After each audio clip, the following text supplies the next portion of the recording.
অনুরাগের স্বর আজকের পর্বে সূর্য বাড়িতে আসার পর সকলে সূর্যকে দেখে অবাক হয়ে যায়। সকলে জানতে চায় এটা কিভাবে হলো। তখনই লাবণ্য বলে, বুঝতে পারছি না। অন্যদিকে সূর্য মনে মনে ভাবে যে আসলে এটা কিভাবে হলো।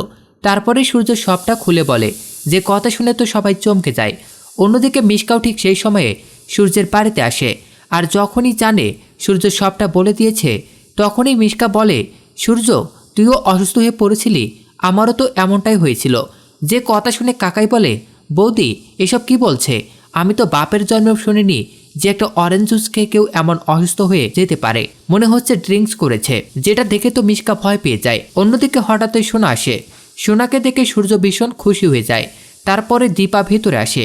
সোনা ও দীপাকে আসতে দেখে রূপা বলে, আচ্ছা সোনা, তুমি যখন ফিরে এসেছো তাহলে আমি আবার ফুলমায়ের সাথে ফিরে যাই না? বলে রূপা যখনই যেতে চাইবে তখনই সূর্য আটকায় আর বলে, না রূপা, তুমি যাবে না। তোমার বাবা মা আসলেই তুমি যাবে।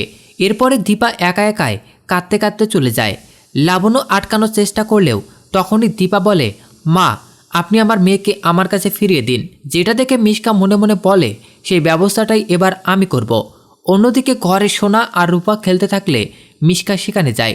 সেখানে গিয়ে রূপাকে ভুলভাল বোঝায় যে কাল সকাল সকাল তুমি একাই চলে যাবে, তোমার কবিরবাবু আসবে তোমাকে নিতে। যেটা শুনে তো রূপা খুশি হয়ে যায়। এদিকে লাবণ্য সবটা দেখে ফেলে, কিন্তু ঠিকঠাক শুনতে পায় না। রূপার কাছে সবটা জানতে চাইলে রূপা পুরোটাই অস্বীকার করে। রূপা ভাবে যে সত্যটা বলে দিলে যদি সে বাড়ি যেতে না পারে। এরপরে রাত হয়ে যায়। রাত হয়ে গেলে দীপা রূপার জন্য কষ্ট পায়। অন্যদিকে রূপা ঘর থেকে বেরিয়ে যায়। ঘর থেকে বেরিয়ে গেলে বাইরে গিয়ে গাড়ির জন্য অপেক্ষা করতে থাকে। অন্যদিকে মিশকা একটা লোককে দিয়ে কবিরের কাছে ফোন করে কবিরকে জানায় যে রূপা একা একা বেরিয়ে গেছে, তার মায়ের কাছে যাবে বলে। এখানে তো তাকে আটকে রেখেছিল। যে কথা শুনে কবির এবং শিবানী দুজনেই বেরিয়ে যায় রূপাকে নেওয়ার জন্য। অন্যদিকে মিশকাও সূর্যের কাছে কল করে ভালো সাজার জন্য সূর্যকে সবটা জানায় যে কবির গিয়েছে রূপাকে সেনগুপ্ত বাড়ি থেকে আনার জন্য। আর এটা শোনা মাত্রই সূর্য ভীষণ রেগে যায়। সূর্য কোনো কিছু না ভেবে বাইরে বেরিয়ে আসে। এদিকে কবিরও ঠিক যখনই রূপাকে নিয়ে বেরোতে যাবে ঠিক তখনই সূর্য বলে, দাঁড়ান। বলে দুজনকে একসাথে দেখে সূর্য ভীষণ রেগে যায়।